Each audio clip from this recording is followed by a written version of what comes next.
Halo sahabat pemasyarakatan, Halo, apa kabar Anda hari ini? Senang sekali bertemu dengan Anda kembali dengan saya Indah dan saya Awan dalam program Apa Kabar Pemasyarakatan.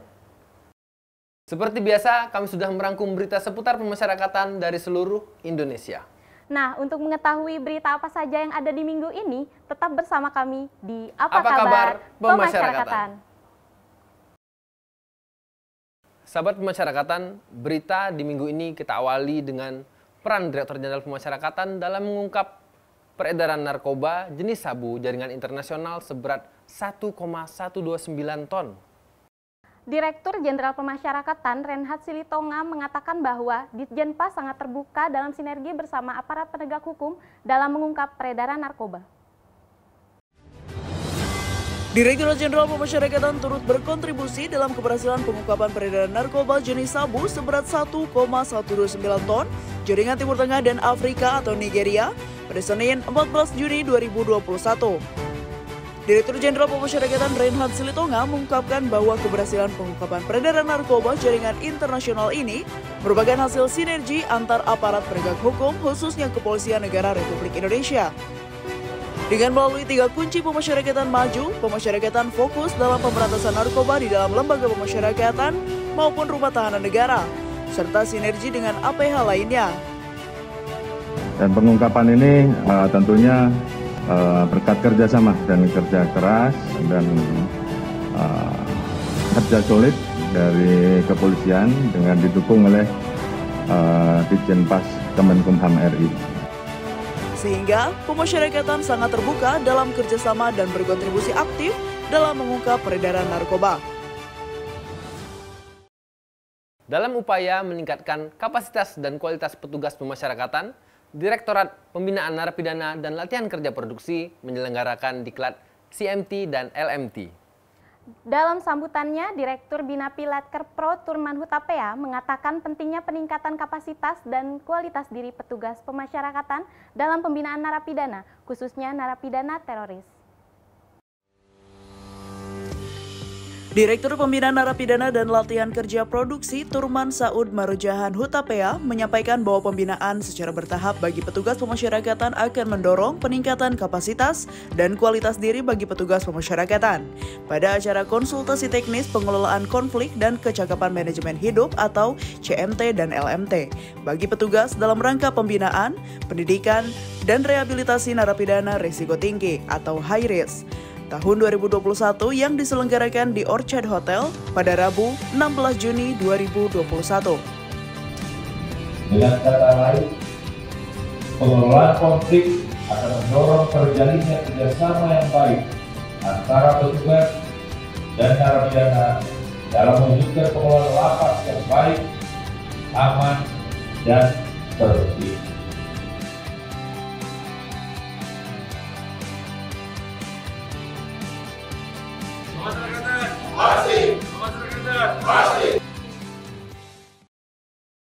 Dalam diskusi publik RUU Hukum Pidana yang digelar di Hotel Wansa, Wamenkumham RI Edi Hedich menyatakan bahwa RUU KUHP merupakan salah satu upaya pemerintah untuk menyusun suatu sistem rekodifikasi hukum pidana nasional.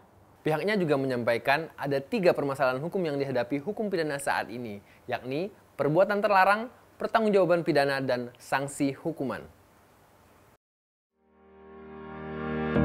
Wakil Menteri Hukum dan Hak Asasi Manusia Republik Indonesia Edi Hiarij menyatakan bahwa rancangan Undang-Undang Kitab Undang-Undang Hukum Pidana merupakan salah satu upaya pemerintah untuk menyusun suatu sistem rekodifikasi hukum pidana nasional yang bertujuan untuk menggantikan KUHP lama sebagai produk hukum pemerintahan zaman kolonial Hindia Belanda pada acara diskusi publik rancangan Undang-Undang Hukum Pidana yang digelar di Hotel Wansa pada Senin 14 Juni 2021.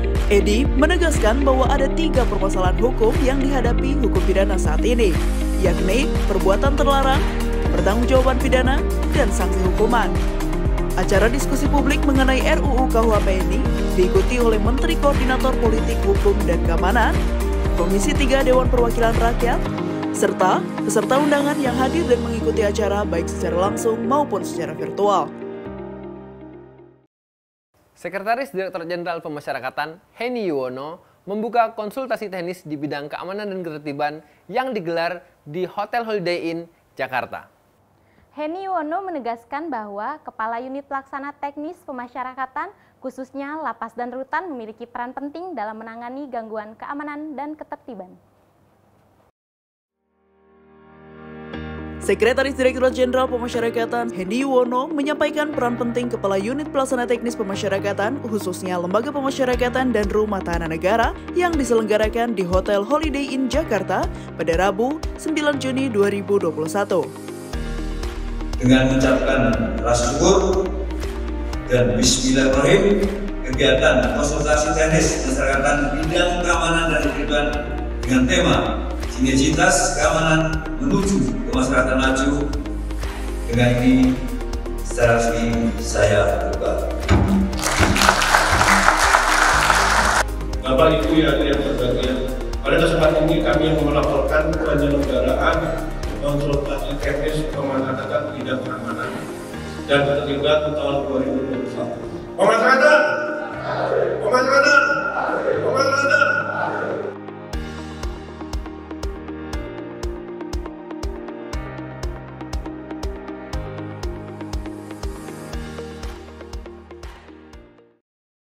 Sahabat Masyarakatan, Ketua Ombudsman Republik Indonesia Perwakilan Lampung, Nur Rahman Yusuf, baru saja mensosialisasikan budaya pelayanan prima kepada seluruh petugas Lapas Kalianda.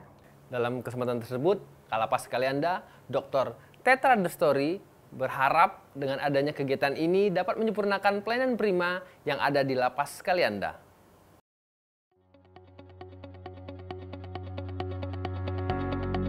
Kepala Ombudsman Republik Indonesia Perwakilan Lampung, Nur Rahman Yusuf, mensosialisasikan budaya pelayanan prima kepada seluruh petugas pemasyarakatan Lembaga Pemasyarakatan kelas 2A Kalianda di Aula Lapas Kalianda pada Selasa 8 Juni 2021. Kalapas Kalianda Dr. Tetra Destori berharap dengan adanya masukan positif dari Kepala Ombudsman melalui sosialisasi akan menyempurnakan budaya pelayanan prima di Lapas Kalianda. Jadi pada kesempatan kali ini memang kita silaturahmi ke Lapas Kalianda. Selain memang karena undangan, ya kita ingin menyampaikan beberapa hal terkait dengan masalah pelayanan publik, karena apapun itu eksistensi keberadaan kita dalam memberikan pelayanan terhadap masyarakat.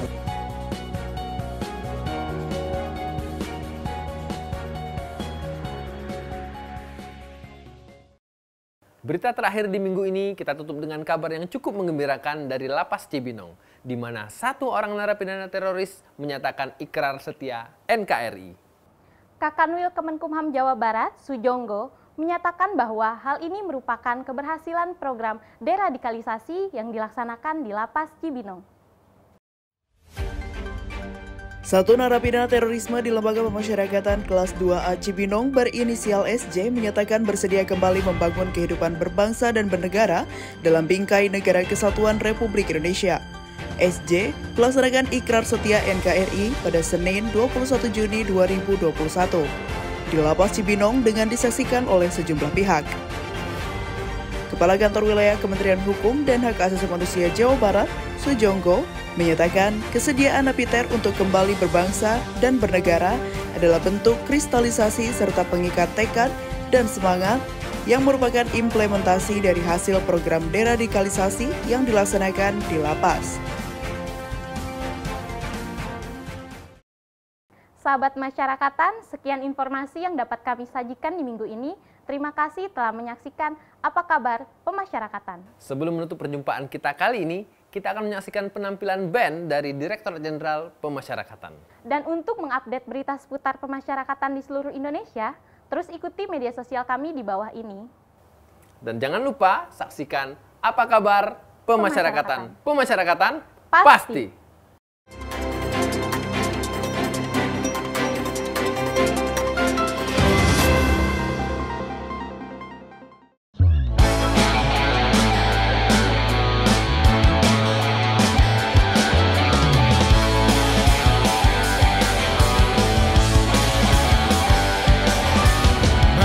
Terus beraksi, semangat selalu tinggi untuk tingkatkan prestasi, perkuat integritas menuju kejayaan.